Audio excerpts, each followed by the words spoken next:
Satu anugerah Tuhan yang besar sekali saudara, kalau di minggu pertama, tanggal 2 Januari di awal tahun yang baru ini, kita masih bisa berkumpul bersama-sama. Untuk menikmati hadirat Tuhan, kita boleh belajar untuk mengenal Tuhan lebih jelas lagi dalam hidup kita. Berapa hari yang lalu, jadi kira-kira Natal lah. Nah, Tuhan menyampaikan kebenaran. Nah, bagaimana masuk tahun baru ini kita harus berani mengenolkan diri. Berani mengosongkan diri. Salah satu yang diskusi waktu itu Pendeta Ramon Pramudia. Nah, ternyata dari beberapa kita yang belajar dari tema-tema itu, saudara akhirnya mengambil satu keputusan untuk memilih tema hari ini. Di hari kedua yang ada di Indonesia, kami di Amerika masih masuk hari yang pertama di bagian tengah dan bagian barat. Tapi yang bagian timur sudah masuk hari kedua. Temanya adalah gelundung wae pakai bahasa Jawa. Kalau terjemahkan bahasa Indonesia, ikuti saja, ikut saja. Setelah 2 tahun, dunia dihantam pandemik.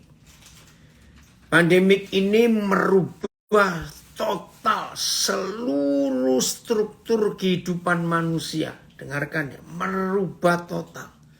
Dari semua sudut, semua bidang. Itu dirubah total dari bisnis, ekonomi, kesehatan, pendidikan, teknologi. Wih saudara, komunitas diubah semuanya. Nah, tahun ketiga sekarang ini, kan 2 tahun pandemik, ini tahun ketiga. Kita nggak tahu. Kira-kira pandemik ini akan ke arah mana dan jadi apa, kita tidak tahu. Bersyukur kepada Bapa di surga, kalau dari Natal sampai akhir tahun, ya 31 Desember sampai tanggal 1 Januari kemarin, kita mendengar firman Tuhan yang mengarahkan kita, menuntun kita untuk menjadi pribadi yang berani mengosongkan diri. Tujuannya apa? Supaya Bapa di surga, ya saya ulangi, supaya Bapa di surga bisa mengisi hidup kita dengan rencana-rencananya, dengan ide-idenya. Wah, saya juga kagum karena terus terang saya sendiri gak kepikir bagaimana memasuki tahun ketiga pandemik ini. Ternyata betul, kita harus mengenolkan diri, mengosongkan diri saudara. Supaya Bapa mengisi 2 tahun ini, kira-kira apa saja yang dunia ini atau situasi yang kita hadapi selama 2 tahun ini yang mengisi hidup kita. Kalau saya, wah, model pelayanan dirubah total saudara. Betul-betul 2 tahun ini. Nggak pernah kepikir bahwa suatu hari dalam hidup pelayanan saya akan berubah. Tidak lagi di sebuah gedung, sebuah acara, tapi di depan handphone, di depan semua sosial media yang dipakai itu Zoom, Instagram, Facebook. Nggak kepikir. Apalagi awal-awal pandemi ketika semua kita terkurung, terkunci, terpenjara di rumah. Saya itu tiap hari Minggu itu minimal bisa ada di 2 negara. Pernah sampai 3 negara. Pernah sampai 4 negara. Nggak pernah sampai 5 negara, nggak mungkin itu. Itu selama pandemik awal-awal tahun 2020 itu. Ketika belum bisa kemana-mana. Contoh. Biasanya di Papua kalau ibadah Minggu itu jam 9 pagi. Nah jam 7 pagi waktu Papua itu sudah jam 9 pagi waktu Sydney. Nah, jadi beberapa gereja di Sydney minta saya mengajar ya via Zoom online. Selesai, saya langsung ibadah di Nabire karena jam 9. Nah, siangnya saudara bisa ibadah di Taiwan. Bayangkan ya, karena jamnya. Nah, sore itu bisa saya mimpin ibadah di Los Angeles. Padahal orangnya di rumah, di bagian timur dulu Indonesia, Amerika, di Philadelphia. Lalu malam saya bisa mimpin ibadah di Los Angeles hanya dengan duduk di rumah. Pakai 3 HP, satu untuk Zoom, ya waktu itu, terus 2 pakai Facebook, 3 pakai Instagram, lalu HP keempat saya pakai untuk ngerekam suara. Nah, seperti sekarang ini saya pakai untuk rekaman suara, ya, audionya. Karena ini nanti akan diambil oleh Radio Suara Menara Kasih atau Swameka di Nabire. Bayangkan saudara, orang kaya raya sekalipun bisa charter pesawat pribadi, tapi tidak mungkin dalam satu hari ada di 3 negara yang jauh-jauh, benuanya beda. Jadi bayangkan, Australia itu benua Australia, Papua itu di Indonesia, Asia, ya, Taipei, ya Asia juga, lalu ke Amerika, bayangkan. Nah, itu buktinya, jadi betul-betul pandemi ini merubah metode atau model pelayanan saya nggak pernah kepikir. Nah, masuk 2022 harus mikir. Tadi kami ini sehari belum sempat makan, baru malam tadi ini kami sempat makan. Karena tadi pagi jam 9 sudah dijemput untuk pelayanan, belum sempat sarapan. Nah, pikirnya bisa santai-santai. Ternyata, di ibadah pagi tadi di Philadelphia, nah ternyata ada kesaksian dari salah satu anak kami agak molor dikit. Wah, begitu keluar dari gereja mau ke airport, macet, terhalang truk sampah, maju nggak bisa, mundur nggak bisa, ke kanan nggak bisa, ke kiri nggak bisa, harus berhenti 40 menit kurang lebih bersama Pak Jus Wahyudi dari DC bersama Ibu Vivi. Sempat panik juga. Karena ini bagaimana nanti ini untuk check-in-nya. Karena di Amerika airport itu waduh lama kalau periksa imigrasi segala macam itu. Nggak sempat lagi cari makan. Ada di airport langsung masuk. Nah, pesawat di Amerika beda dengan Indonesia. Nggak ada makanan. Walaupun terbangnya 5 jam lebih, hampir 6 jam. Begitu landing, nah baru sempat makan. Baru makan selesai, langsung masuk ke hotel. Dan sekarang ini langsung Zoom. Jadi baru makan tadi, malam ini, puji Tuhan. Saudara, nah 2022 tahun ketiga setelah pandemik ini. Kita percaya bahwa Bapa di surga sedang menyediakan hal-hal besar yang kita nggak tahu. Tapi perlu kita mengosongkan diri. Tanpa kita mengosongkan diri, maka kita nggak akan bisa mengerti apa yang Tuhan mau rencanakan, mau kerjakan. Nah, dari situ akhirnya ya udah kalau gitu 2022 yang gelundung wae. Yang beri tema ini Pak Pendeta Besar dari Makassar, David Alexander Tutu. Gelundung wae, ikut saja. Wah, semuanya setuju. Ya udah kalau begitu. Ayo. Kita ikuti saja. Jangan buat planning buat diri sendiri dulu, jangan. Jadi masuk hari kedua kalau di Indonesia, kami di sini masih hari pertama. Saya juga belum tahu ini minggu depan mau bagaimana. Apalagi kalau kami nanti tiba di Indonesia tanggal 5, karantina masih 10 hari. Masih belum tahu juga. Yaitu gelundung aja, ikuti saja. Tuhan maunya apa? Belum tahu kita mau ngapain. Nah, saudara, sangat bersyukur dengarkan ini. Sangat bersyukur kalau saudara bisa mengenolkan diri atau mengosongkan diri. Karena begitu setiap kita mampu mengosongkan diri atau mengenolkan di nol jadi nol, berarti saudara dan saya akan mengalami kedahsyatan Tuhan kita nggak tahu. Coba kita lihat dulu Filipi pasal 2 ayat 7. Nah, ini dia.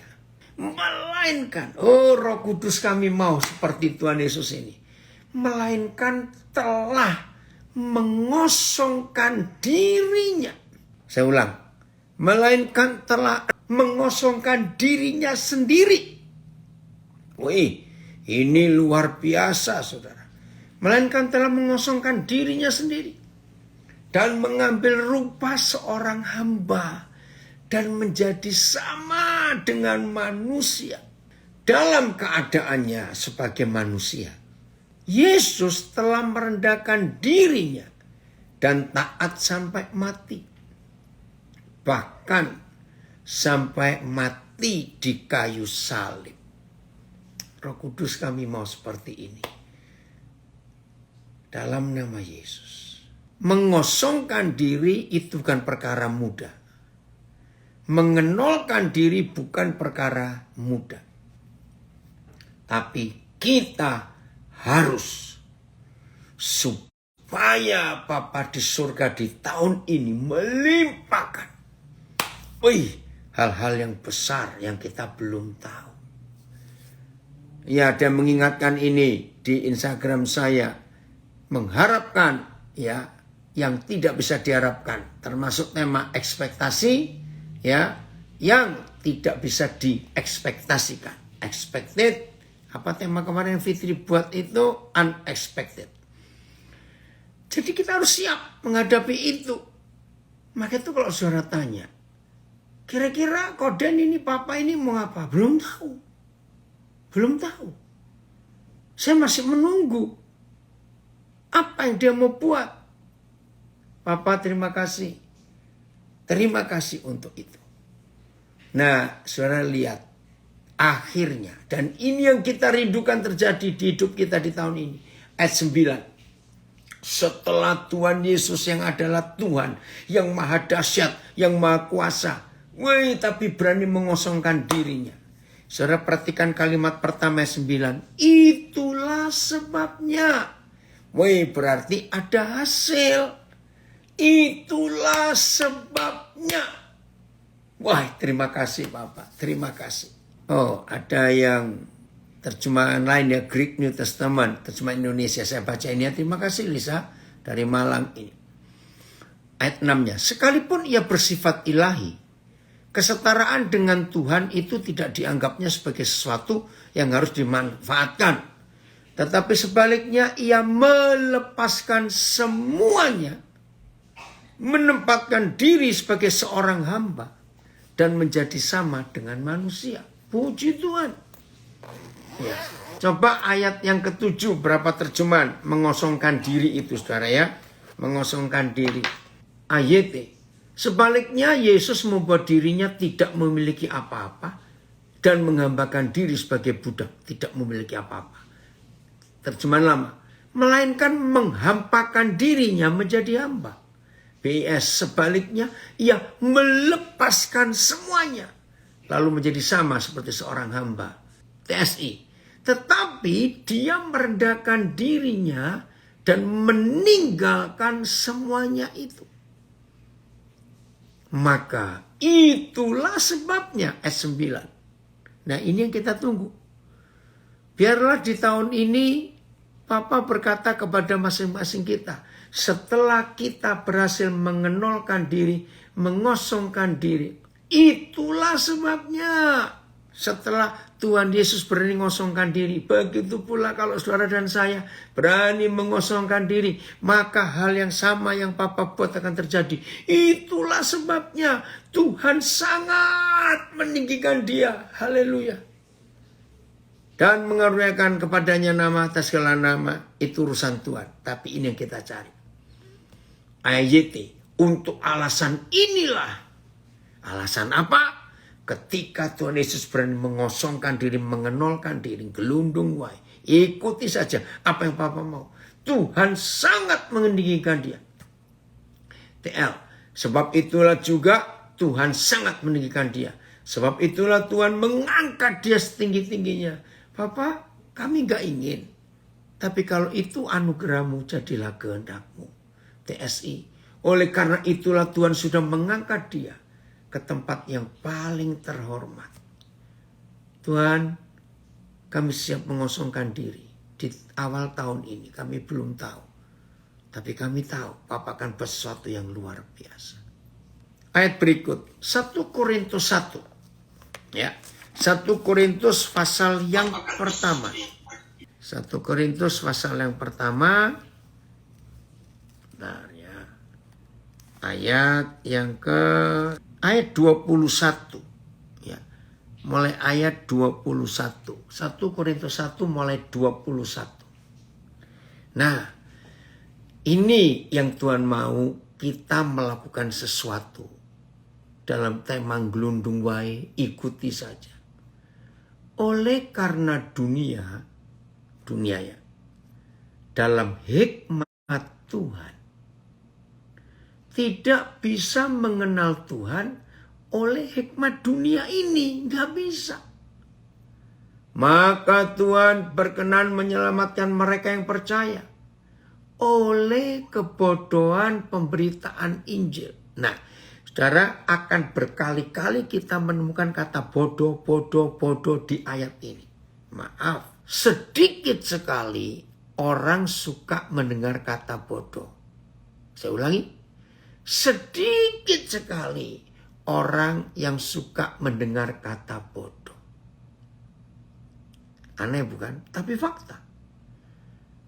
Nah, orang yang sombong sangat gak suka dengan kata bodoh. Dan dia akan marah kalau ada orang berkata, bodoh kamu, goblok kamu. Wih, marah. Saya gak pernah marah. Karena memang ini yang Tuhan cari.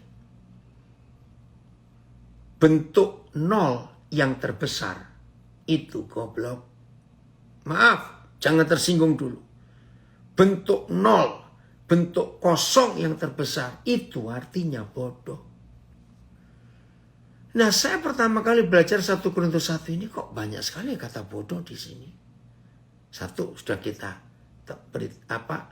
temukan di ayat 21. Jadi dunia dalam hikmat mereka, kalau mendengar pemberitaan Injil, itu suatu kebodohan. Saya masih ingat di Jerman tahun 84, saya ketemu dokter dari Taiwan. Ternyata orang tuanya lahir di Indonesia. Nah, dia masih bisa dikit-dikit bahasa Indonesia. Dia kaget, kok saya ada di Jerman. Saya juga tanya, lu kenapa kamu juga ada di Jerman orang Taiwan? Ternyata dia ngambil dokter, pintar. Nah, salah satu berdiskusi, akhirnya saya nggak mau debat. Coba renungkan. Yesus mati tahun berapa? Darah setiap orang dalam tubuhnya itu kira-kira 5 liter. Ya, ini hikmat dunia. Cobalah kalian mikir. Yesus mati tahun berapa? Darahnya cuma 5 liter. Nah, tahun 84 itu dunia masih hampir 6 miliar penduduknya. Orang dapat setengah tetes saja atau 1/10 tetes saja. Sudah habis darah Yesus di tahun berapa untuk dipakai menyelamatkan. Saudara, secara logika saya, orang ini ngomongnya benar. Mana bisa darah Yesus menyucikan dosa seluruh manusia yang hidup aja 7,5 miliar sekarang. Yang sudah mati-mati berapa orang, yang akan lahir berapa orang. Nah, itu hikmat dunia, bahwa pemberitaan Injil itu kebodohan. Ayat 22, ya. Sama itu, semuanya pakai kata bodoh. Ya, semua pakai kata bodoh. Sebab orang-orang Yahudi menghendaki tanda. Ya. Tapi orang-orang Yunani mencari hikmat. Memang saudara, dua bangsa ini beda. Orang Yahudi maunya mujizat-mujizat karena mereka ngalami sejak zaman Musa. Tapi orang Yunani itu intelektual semua. Maka itu filosof-filosof terkenal di dunia dari Yunani. Aristoteles, ya Pluto, semuanya itu. Plato, itu dari Yunani. Orang-orang hebat. Terus 23. Tetapi kami memberitakan Kristus yang disalibkan. Untuk orang-orang Yahudi. Itu suatu batu sandungan. Jadi nggak percaya orang Yahudi pun. Dan untuk orang-orang bukan Yahudi. Berita salib Kristus itu kebodohan. Ya ngapain harus mati dulu? Kalau dia maha kuasa nggak usah pakai mati-matilah. Maha kuasa kok pakai mati? Kebodohan. Saudara perhatikan. 24. Jadi berita salib pun bagi orang Yunani, bagi orang dunia itu bodoh. Ngapain menyelamatkan manusia kok pakai mati ya? Kamu nggak berdaya kalau mati. Oke ya, kebodohan lagi kita muncul. Tetapi untuk mereka, yaitu untuk kita yang dipanggil, untuk kita yang terima panggilan, baik orang Yahudi maupun orang bukan Yahudi, Kristus adalah kekuatan Tuhan dan hikmat Tuhan. Namun untuk mereka yang dipanggil, baik orang-orang Yahudi maupun orang-orang Yunani, yang tadinya kan beda. Yahudi mintanya mujizat, Yunani mintanya intelektual. Tapi begitu kita termasuk mereka mau menerima berita Injil, haleluya, Kristus, berita Injil itu adalah kekuatan Tuhan dan hikmat Tuhan. Terima kasih Bapak.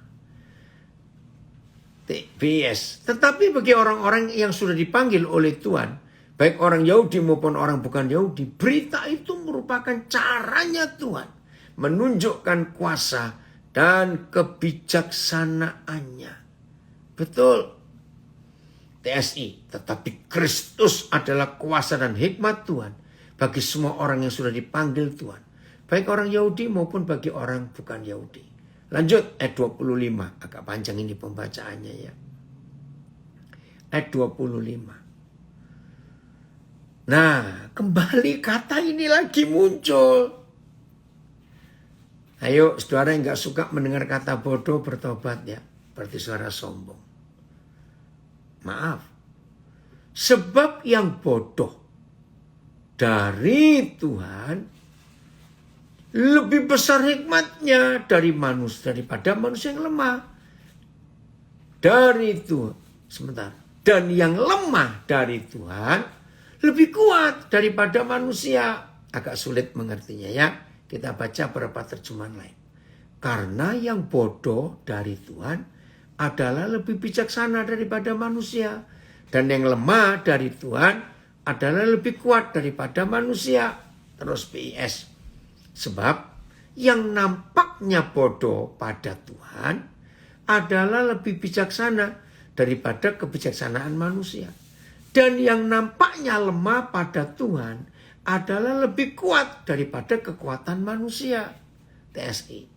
Karena ajaran Tuhan yang dianggap bodoh itu aneh ya saudara.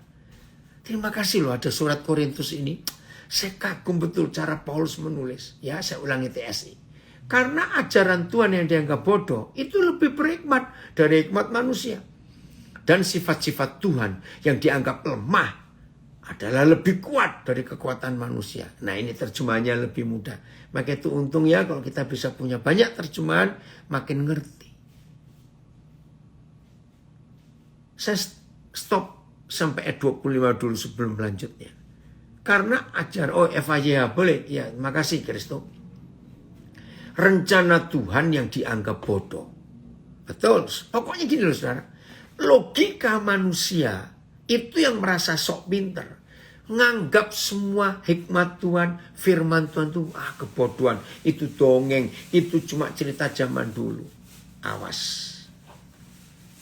Rencana Tuhan yang dianggap bodoh itu jauh lebih bijaksana daripada rencana manusia yang paling bijaksana sekalipun. Betul.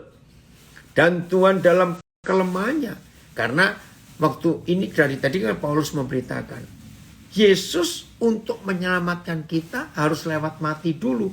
Itu satu kelemahan Tuhan. Lu katanya Tuhan itu maha kuasa. Ya kenapa untuk menyelamatkan manusia harus lewat kematian dulu? Tapi itu konsep penderitaan, saudara. Yusuf untuk menyelamatkan Israel harus menderita dulu. Jadi budak, masuk penjara. Semua proses itu harus kita alami. Tapi itu buat dunia itu kebodohan. Saya ulangi. Dan Tuhan dalam kelemahannya bagi manusia, yaitu Kristus yang mati di atas kayu salib, maka itu kematian Yesus itu kebodohan buat dunia. Ya ngapain percaya Tuhan? Kok bisa mati? Sampai hari ini masih ada. Tapi ya saya ulangi, dan Tuhan dalam kelemahannya, yaitu Kristus yang mati di atas kayu salib, jauh lebih kuat dari manusia. Wih, terima kasih Bapak untuk hikmat pengertian yang luar biasa ini. Oke, saya simpulkan dulu. Begini ya. Saya akan berikan 2 kalimat ini, coba saudara jawab. Mana lebih mudah, ya, mana lebih mudah bagi seorang pandai, orang jenius menjadi bodoh, daripada orang bodoh menjadi pandai. Karena tadi kita sudah baca di Filipi 2. Atau saya pakai kalimat lain, mudah-mudahan lebih jelas. Mana lebih mudah orang pandai membodohkan diri atau orang bodoh memandaikan diri menjadi pandai? Ngerti pertanyaan saya? Saya ulangi. Mana lebih mudah orang pandai jadi bodoh atau orang bodoh jadi pandai? Atau kalimat lain. Setelah ini cepat jawab ya, kita mau belajar. Atau orang pandai membodohkan diri atau orang bodoh memandaikan diri, mana lebih mudah? Jen, orang pandai yang bodoh maksudnya mana? Mana yang lebih mudah? Ayo. Cepat yang lain jawab. Supaya kita bisa tahu loh gelundung gua itu di pada posisi ini. Orang pandai membodohkan diri. Pandai jadi bodoh. Lah kalau sudah bodoh sok pintar. Ya jangan begitu. Bukan itu. Kristo pertanyaannya. Lebih mudah orang bodoh memandaikan diri. Betul Eva. Betul. Tapi kalau orang sudah merasa pandai. Maaf ya saudara. Sulit dia mengosongkan diri. Orang yang merasa hebat, jenius, pinter, berhikmat, sulit untuk mengosongkan diri, mengenolkan diri. Betul. Ini Yaming, betul sekali. Ya, mana tadi itu? Orang bodoh memandaikan diri itu masih lebih mudah. Maka itu tahun ini, jadi saudara, kalau kita sadar kita ini bodoh, justru disitulah Tuhan akan pakai luar biasa. Oke, orang yang tidak mengerti, oke nanti kita baca. Coba lanjut ayat 26 dulu, ya ayat 26 dulu. 1 Korintus 1 tadi. Oke, ayat 26. Papa tolong kami untuk mengerti ini. Ayat 26. Ya. Ingat saja saudara-saudara, bagaimana keadaan kamu ketika dipanggil. Menurut ukuran manusia, tidak banyak orang yang bijak. Yang dipanggil ya, tidak banyak orang yang berpengaruh. Tidak banyak orang yang terpandang. TSI aja langsung, APS dan TSI ya. Saudara-saudara, coba ingat. Bagaimana keadaanmu pada waktu Tuhan memanggil kalian? Cuma sedikit saja dari antaramu yang bijaksana atau berkuasa atau berkedudukan tinggi menurut pandangan manusia. Coba ingat TSI, saudara-saudari, kedudukan kalian masing-masing waktu dipilih oleh Tuhan. Tidak banyak loh dari kalian yang dianggap orang bijak dalam pandangan manusia. Tidak banyak dari antara kalian yang dianggap orang besar atau kaya. Saudara, secara fakta sampai hari ini firman ini tergenapi. Ya, maaf, jangan ada yang tersinggung kalau saya berkata ini. Kita buktikan sampai hari ini kenyataan 1 Korintus 1 ayat 26. Orang-orang miskin atau orang-orang kaya yang lebih cepat dan mudah percaya Tuhan Yesus setelah mendengar Injil. Saya ulangi, sampai hari ini ayat ini terbukti. Orang-orang miskin atau orang-orang kaya yang lebih cepat percaya kalau mendengar firman, mendengar Injil. Kenyataannya orang-orang miskin.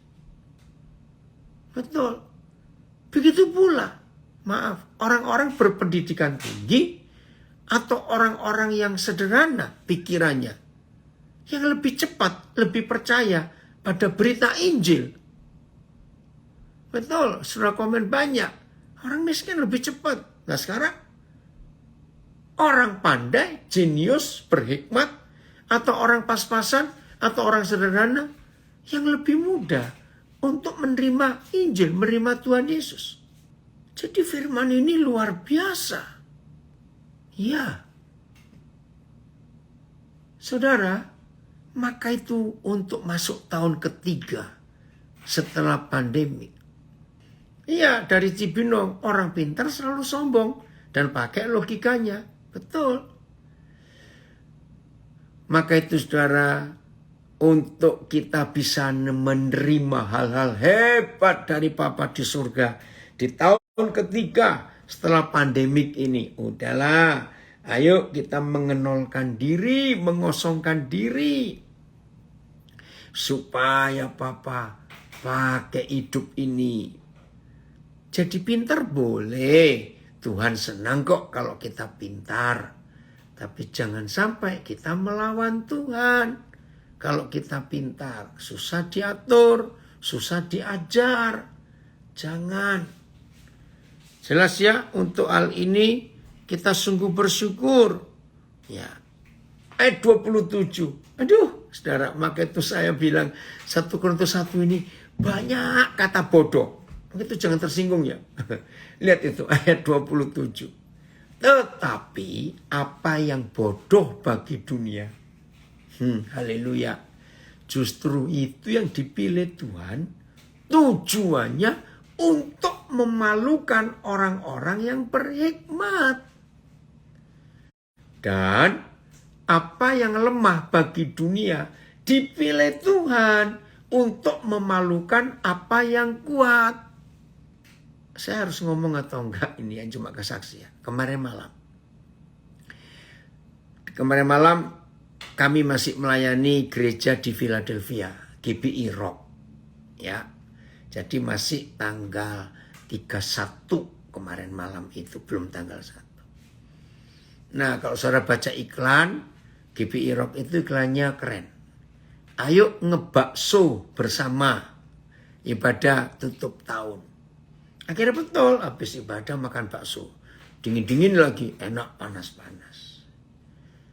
Nah, saudara, dimanapun saya berada, ya salah satu yang saya harus perhatikan adalah sampah.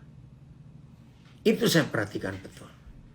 Bersyukur banyak orang yang tahu sikap saya itu. Nah, pas lagi makan, ya saya keluarnya telat. Ya biasa di dalam gereja masih diajak ngomong banyak orang. Akhirnya saya keluar ngambil bakso untuk makan. Nah, saya lihat ada tong sampah besar sekali. Dan biasanya dikasih plastik sampah sebelum dimasukkan. Saya lihat, wah ini orang-orang ngaturnya, ya mangkok-mangkok, piring-piring styrofoam ini nggak benar. Numpuk sampai kelihatan tinggi. Tapi saya tahu ini belum kosong ini di bawahnya. Hanya karena mereka nggak betulin aja. Saudara, begitu saya selesai makan, saya langsung ngatur. Saya tumpukin mangkok-mangkok kosong, piring-piring saya atur rapi. Dan saya terus tekan ke bawah. Ternyata belum seperempat. Itu sudah di bawah semua. Jadi masih ada 3/4 yang kosong di atas. Ternyata mereka jemaat baik ada hamba Tuhan itu ngeliat. Saya kok ngatur sampah? Nggak bisa.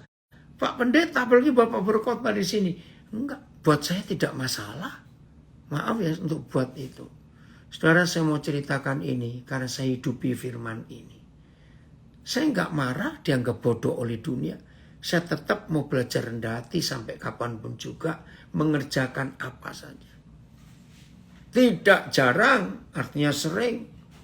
Saya kalau datang duluan, ya sebelum orang datang, terus saya melihat ada kursi yang belum teratur, ada meja gini, ya saya ngatur. Karena memang ada waktu untuk buat itu. Nah ini loh, karena saya pegang ayat ini. Tapi hamba-hamba Tuhan yang sok hebat, mana mau ngurusin sampah saya. Bukan karena saya mau apa, tidak. Tapi itu memang sikap saya. AYT. Tetapi Tuhan sudah memilih yang bodoh dari dunia untuk mempermalukan yang bijaksana. Dan Tuhan memilih apa yang lemah dari dunia untuk mempermalukan yang kuat. BIS. Sebab memang Tuhan sengaja memilih yang dianggap bodoh oleh dunia ini. Supaya orang-orang pandai menjadi malu. Dan Tuhan memilih juga yang dianggap lemah oleh dunia ini. Supaya orang-orang yang gagah perkasa menjadi malu. TSI.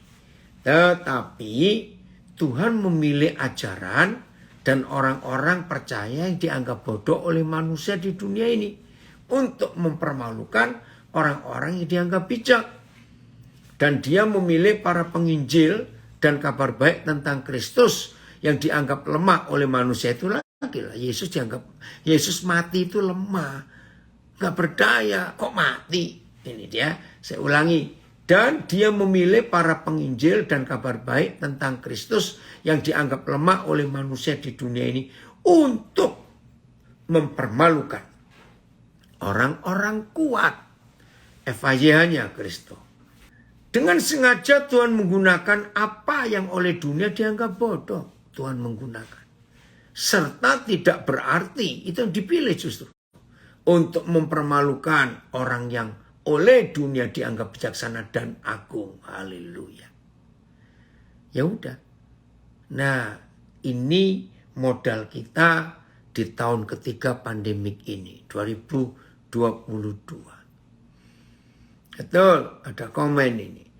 Seperti Daud mengalahkan Goliat. Dia dianggap kecil dan lemah dan diremehkan. Betul loh, Goliat meremehkan, mencibir habis. Masih ingat dia sampai bilang, "Hei, anak kecil, kamu kira aku ini anjing? Kamu datang bawa tongkat untuk aku." Enggak begitu. Jadi ayo kita tetap mengenolkan diri, mengosongkan diri untuk masuk di tahun ketiga pandemik ini. Lagi sekali kita nggak tahu. Terima kasih Bapak. Kami siapkan hidup ini untuk kosong, untuk nol. Supaya Bapak mengisi hal-hal yang besar yang kami belum tahu. Tapi kami siap untuk menerimanya. Ayat 28. Dan apa yang tidak terpandang dan yang hina bagi dunia.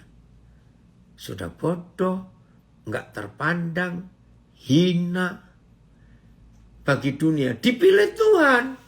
Bahkan apa yang tidak berarti, dipilih Tuhan untuk meniadakan apa yang berarti.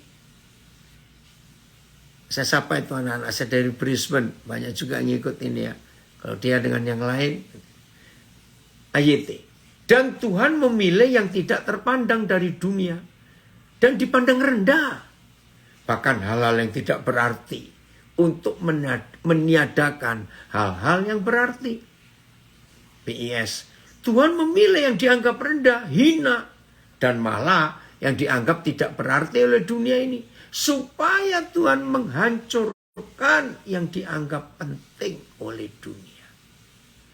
Bahkan kita dan keyakinan kita dianggap tidak penting, dihina. Dan sama sekali tidak ada arti oleh manusia di dunia ini. Biarpun begitu, sebenarnya kita Dan keyakinan kita itu dipilih Tuhan untuk menghapus hal-hal yang dianggap penting oleh orang-orang yang berkedudukan tinggi dan yang dianggap pintar. Nah, sampai di ayat ini, maka saya berkata, ya wis, bahasa Jawa, ya ben, gitu, ya biarin, ya sudah. Ini dia, luar biasa ini, ada istilah Jawa dalam menyembah kepada raja, sendika dawuh marang Gusti Yesus. Kalau orang Jawa sudah berkata sendika dawuh. Dawuh itu perintah. Sendika itu jadilah menurut perintahmu. Nah, itu yang diucapkan oleh Maria kepada Gabriel. Jadilah padaku seperti yang kau katakan. Sendika dawuh marang Gusti Yesus. Puji Tuhan. Ini dia, kita harus tahu. Ada kesaksian. Waktu belum paham ayat ini, diperlakukan, direndahkan demikian sama orang yang sakit banget. Tapi hari ini sudah menang ya. Wih, luar biasa. Kalau gereja yang merasa pintar, bagaimana cara mengosongkan dirinya ya? Ya tergantung pilihan orang itu. Maka itu saya katakan tadi, jauh lebih mudah yang bodoh dibuat pintar daripada yang pintar dibuat bodoh. Itu susah. Saudara siap untuk mengosongkan diri, untuk mengenalkan diri? Nah, dalam minggu ini, karena pembahasan firman yang kita pelajari sejak Natal sampai hari ini, semua bicara tentang mengosongkan diri, ya, mengharapkan yang nggak bisa diharapkan. Nah, ada seorang dosen tanya, jadi kita nggak boleh buat rencana apa-apa. Nah, itu salah. Justru kita ini buat rencana setelah Tuhan memberitahukan sesuatu yang kita mau kerjakan apa untuk tahun ini. Begitu saudara. Ya. Maka itu sampai hari ini juga. Baru hari kedua. Saya belum tahu ini mau ngapain, belum tahu. Ya itu saya gelundung saja. Saya nggak tahu apakah di minggu pertama ini Tuhan akan beritahu rencananya. Saya tunggu. Yang penting, ayo kita mengenolkan diri, mengosongkan diri, supaya Papa memberitahukan apa yang dia mau kerjakan dengan hidup kita ini. Wih, pokoknya dahsyat, saudara. Ya sama seperti meninggalkan tahun 2019. Siapa ngerti di 2020 ada COVID-19, nggak ada orang. Ya mungkin ya yang buat konspirasinya tahu, tapi buat kita orang awam nggak tahu. Ya udah kita ikuti saja apa yang Tuhan mau. Ya. Yeremia 29 ayat 11. Ya, Yeremia 29 ayat 11. Tujuannya apa? Kalau kita ngosongkan diri, ngenolkan diri itu tujuannya apa? Ini loh saudara. Supaya jangan ada seorang manusia pun yang memegahkan diri di hadapan Tuhan. Jangan. Supaya setiap manusia tidak dapat bermegah di hadapan Tuhan. Supaya jangan barang seorang pun memegahkan dirinya di hadapan Tuhan. Dengan demikian tidak seorang pun dapat menyombongkan diri di hadapan Tuhan. Tuhan melakukan itu supaya tidak ada seorang yang bisa membanggakan dirinya di hadapannya. Dengar ya saudara. Saya sangat yakin di tahun ketiga pandemik ini, wah, ada hal-hal hebat yang Tuhan mau kerjakan lewat hidup kita. Maka itu kita dipersiapkan untuk jadi bodoh, menolkan diri, supaya nggak ada seorang pun kita bisa membanggakan diri. Nggak ada. FYH. Makasih Kristo. Sehingga dimanapun tidak ada orang yang dapat menyombongkan diri di hadapan Tuhan. Haleluya. Ini yang Tuhan mau. Jadi enaknya kalau gelundung wae, ikuti saja. Walaupun belum tahu, gelundung saja. Seperti bola, kalau di jalanan turun, ya dia jalan sendiri, sudah nggak tahu. Sampai ketemu satu penahan atau benturan, dia baru diam di situ. Oke, Yeremia 29 ayat 11. Kita lihat Yeremia 29 ayat yang ke-11. Terima kasih Papa. Kami siap mengosongkan diri untuk menghadapi tahun ini. Sebab aku ini mengetahui, ya perhatikan. Sebab aku ini mengetahui rancangan-rancangan apa yang ada padaku mengenai kamu. Terima kasih. Jadi Papa yang paling tahu rencananya apa untuk kita. Demikianlah firman Yahweh, yaitu rancangan atau rencana damai sejahtera. Dan bukan rancangan kecelakaan. Untuk memberikan kepadamu hari depan yang penuh harapan. BIS-nya. Bukankah aku sendiri tahu rencana-rencanaku bagi kamu? Rencana-rencana itu bukan untuk mencelakakan kamu, tetapi untuk kesejahteraanmu. Dan untuk memberikan kepadamu masa depan yang penuh harapan. Nah, ini iman kita. Oke, ada yang menambahkan berilustrasi. Ilustrasinya seperti gelas yang penuh dengan air. Mana mungkin tuan rumah akan menambahkan air ke dalamnya? Betul. Jadi kalau gelas kita sudah penuh, ya nggak mungkin ditambahi lagi. Kosongkan dulu gelasnya, baru diisi. Betul. Kosongkan hati kita supaya diisi lagi. Kosongkan dompet kita, kosongkan saldo kita supaya diisi lagi. Nah, yang pelit pasti nggak mau amen. Kalau mendengar kosongkan dompet, kosongkan saldo, maaf. Betul, Papa punya hari depan yang hebat untuk kita. Tapi jangan lupa, untuk mendapatkan itu, maka saudara dan saya harus tahu rencana-rencananya itu apa. Nah, balik lagi. Untuk mengetahui apa rencana Tuhan buat kita, kosongkan diri kita. Dinolkan lagi. Baru Tuhan bisa mengisinya dalam hidup kita. Jadi indah ya, kalau tahun ketiga pandemik ini, kita gelundung saja bersama Tuhan. Ikuti saja. Begitu sampai, baru Tuhan bicara kepada kita, begini begitu anakku, kamu harus begini harus begitu. Ya udah, ayo. Ini dia yang Tuhan mau. Ayat terakhir. 2 Samuel 7 ayat 18. Kami mau ngalami ini Bapak.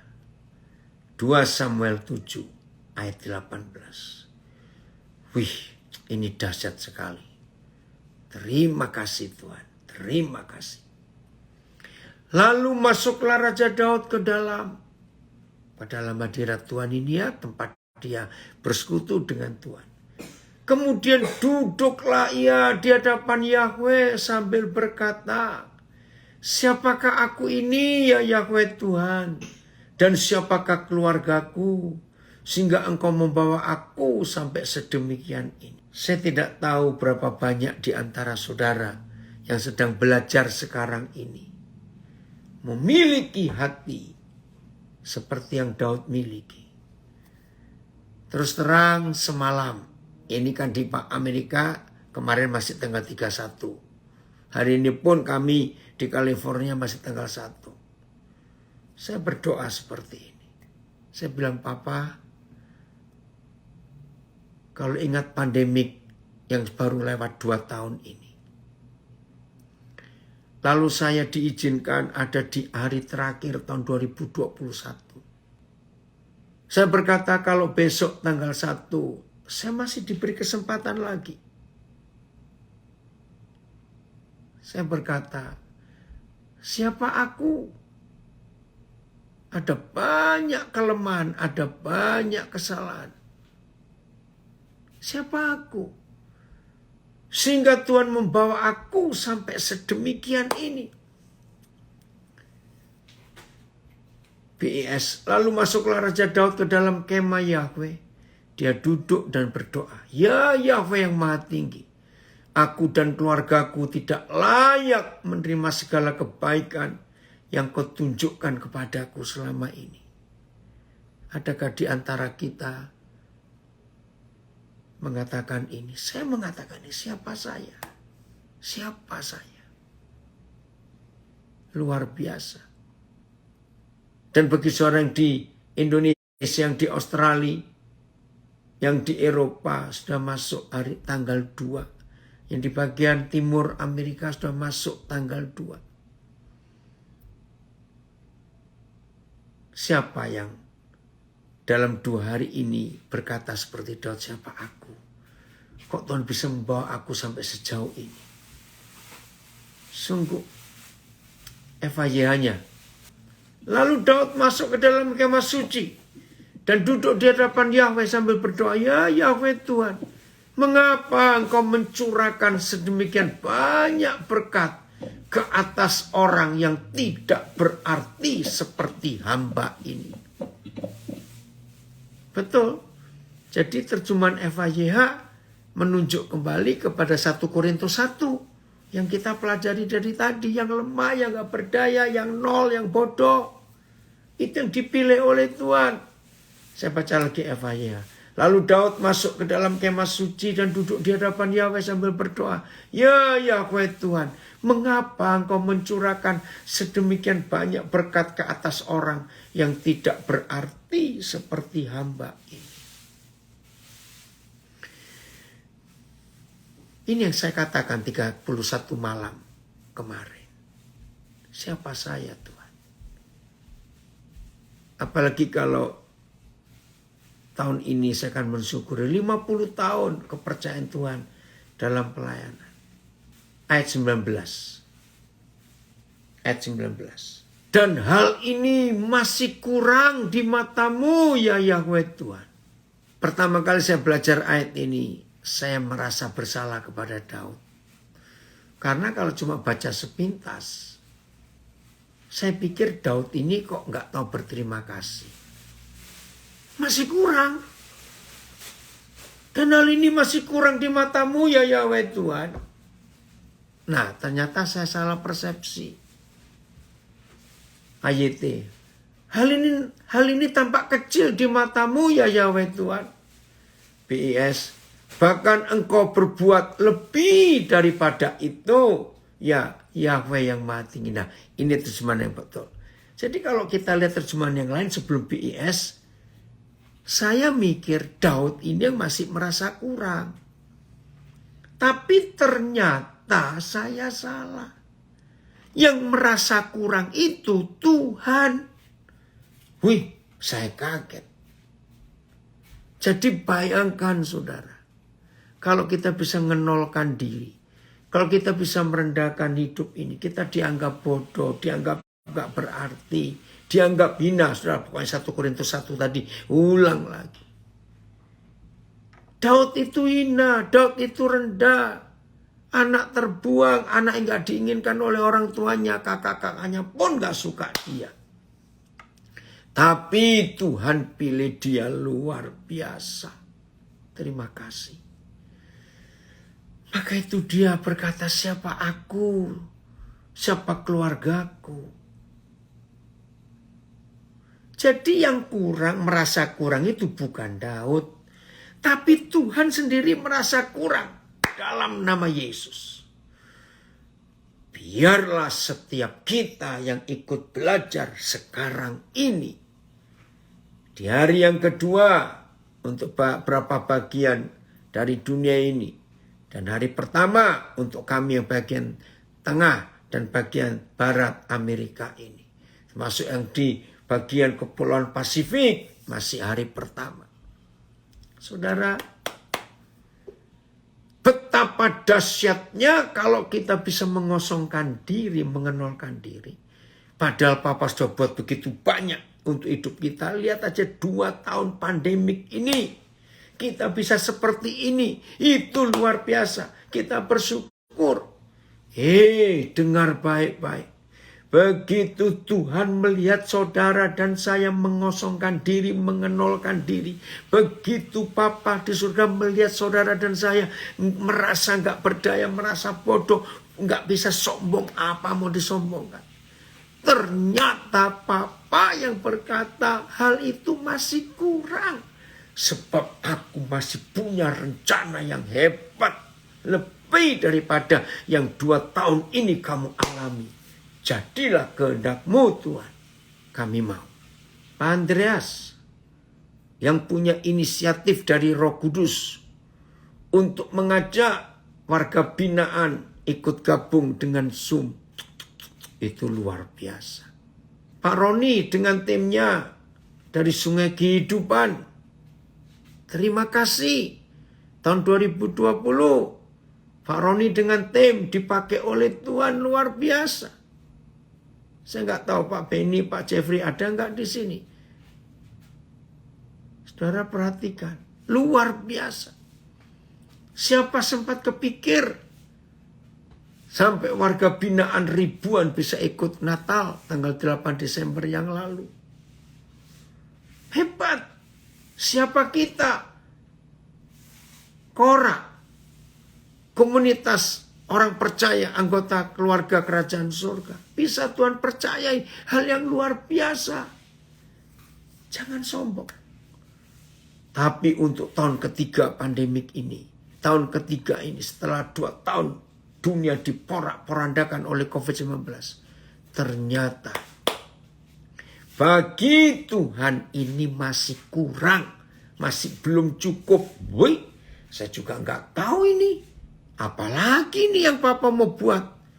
Maka itu kosongkan diri. Saya lanjutkan.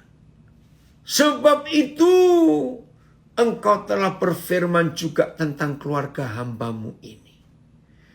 Nah, firman ini yang kita nantikan di awal tahun ini. Sebab itu engkau telah berfirman juga tentang keluarga hamba-Mu ini dalam masa yang masih jauh. Dan yang telah memperlihatkan kepadaku serentetan manusia yang akan datang, ya Yahweh Tuhan. Haleluya. Ayat. Hal ini tampak kecil di matamu, ya Yahweh Tuhan.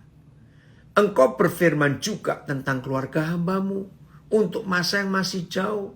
Masih jauh itu. Inikah perjanjian bagi manusia, ya Yahweh Tuhan? BIS.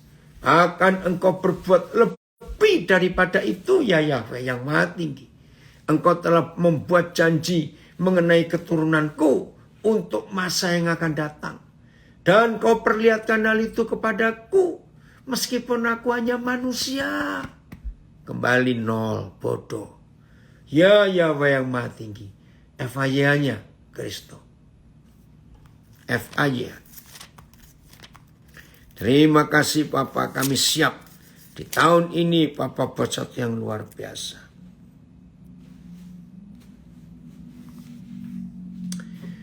Dan sekarang bahkan engkau menyatakan akan menganugerahkan kepada hamba keturunan yang kekal.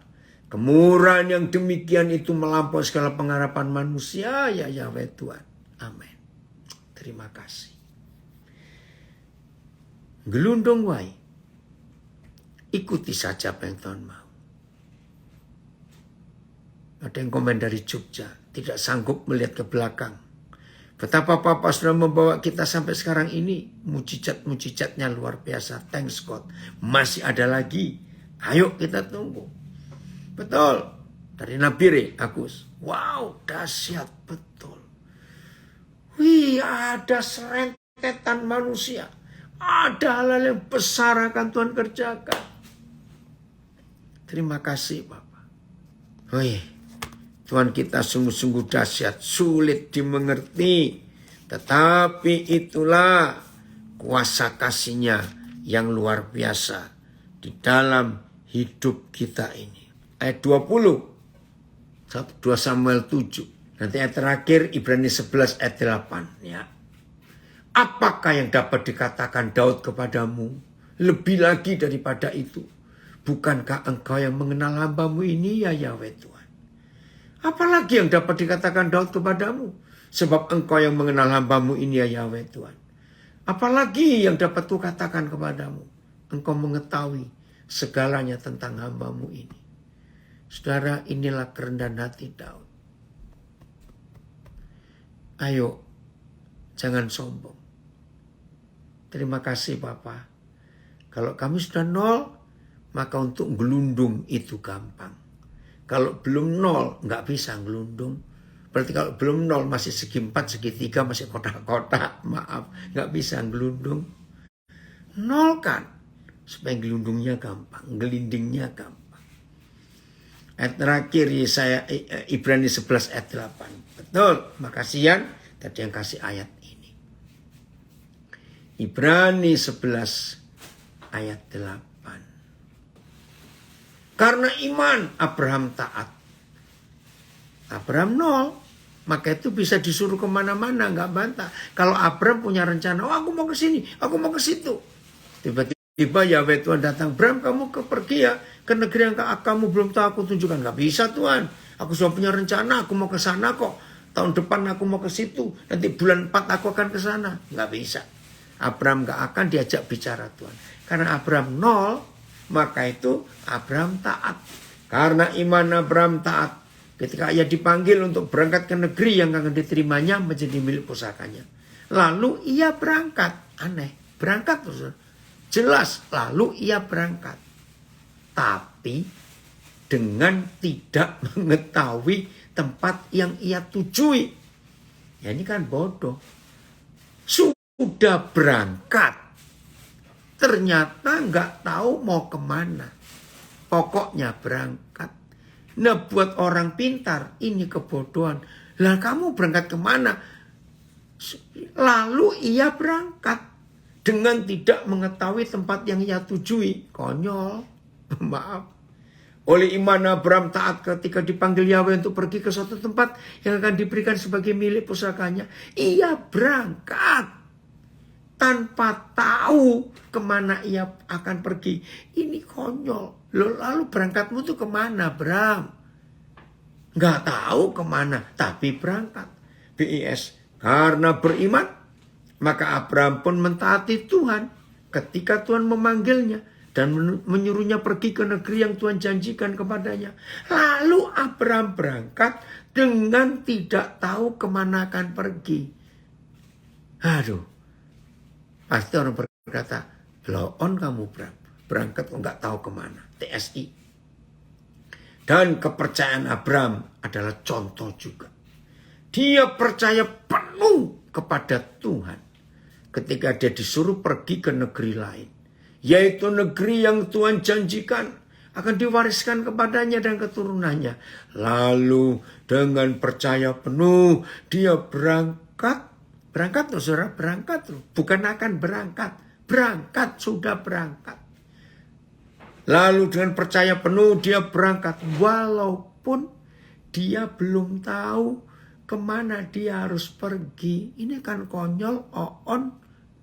Aduh, berangkat kok belum tahu. Ayo kita gelundung. Berarti Abraham gelundung wae. Ya pokoknya pergi. Kemana ya gak tahu. Pokoknya berangkat dulu. Haleluya. Nah ini. Sikap ini ya FIA-nya Kristo. Sikap ini yang Papa cari di antara kita. Ayo. FIA. Kristo. Terima kasih ya Papa.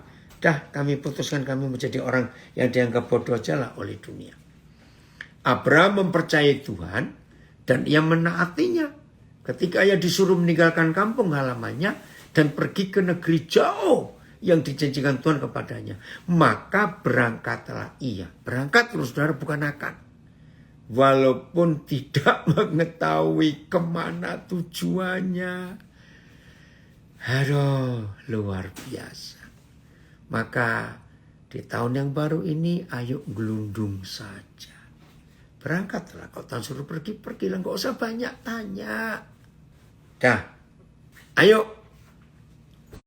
Padahal jangan cuma sebut tempatnya, kamu belajar ini firman luar biasa. Kamu sudah ngalami itu. Waktu pertama dari Jogja suruh banget ke Nabire tanpa tahu apa-apa. Dengar dari awal ya, badai ini penting buat kamu. Supaya tahun ini kamu tahu tujuan Tuhan kemana untuk hidupmu. Siap seperti Abraham? Berangkat tapi gak tahu kemana. Haleluya. Tuhan, kami siap di tahun 2022, tahun ketiga pandemik ini. Kami menggelundung saja ikut dengan Tuhan. Tuhan Yesus memberkati kita semuanya. Haleluya.